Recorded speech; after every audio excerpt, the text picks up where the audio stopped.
Midva sva Rok in Katarina, avtorja popotniškega bloga Lahkih nog naokrog. Ja, ful potujeva zadnje leta, oziroma zadnjih kar nekih 10 let po svetu. Zdaj pa lansko leto sva bila 9 mesecev po Južni Ameriki, letos pa nekako sva se odločila, da bova ful hodila po Sloveniji, tako da med tednom vsak vikend povsod pač nekam hodila.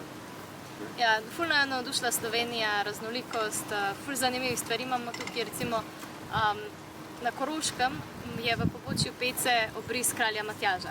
Vsi poznamo obris Ajdovske deklice gor nad Vršičem, za kralja Matjaža na Koroškem pa redko kdo ve najbrž. Ja, pa recimo midva sva se vozila po Boliviji, po neki cesti smrti, in sploh nisva vedela, da obstaja to pač tudi v Sloveniji. Ta cesta smrti je recimo nad Vipavsko dolino.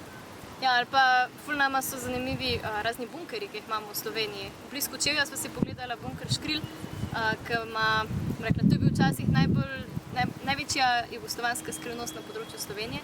Ogromen bunkerjev imamo pa tudi na nekdanji jugoslovansko-italijanski meji, na Rupnikovi liniji. Tam sva se jih tudi ful pogledala. No, nekaj tazga, kar v bistvu prej smo nisva vedela, da obstaja pri nas. Ja, ali pa čak tista človeška ribica, ne. V Postojnski jami sva mislila, da je edina, ki se jo res da videti, ne. Pa so ugotovila, da se da črno človeško ribico videti tudi nekje v Beli krajini. Pač kar zanimivo.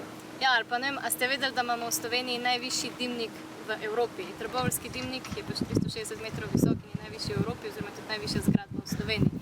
Tako da, ne vem, vse te stvari so naju ful navdušile, za marsikatero nisva vedela ali pa sem mogoče slišala, pa nikoli videla. Na dimnik sva hotela izvesti, ma ni ratalo. Ste dimnik.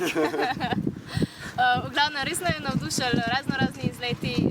Navdušili naju je, kakšno naravo imamo v Sloveniji, ker imamo itak fascinantno. V bistvu imamo zelo pestro zgodovino, ful zanimivo hrano. Sva šla na izlet v Zasavje, sva jedla jedi prvič v življenju, pa pač ni toliko daleč to od naju, ampak pač čisto nove stvari.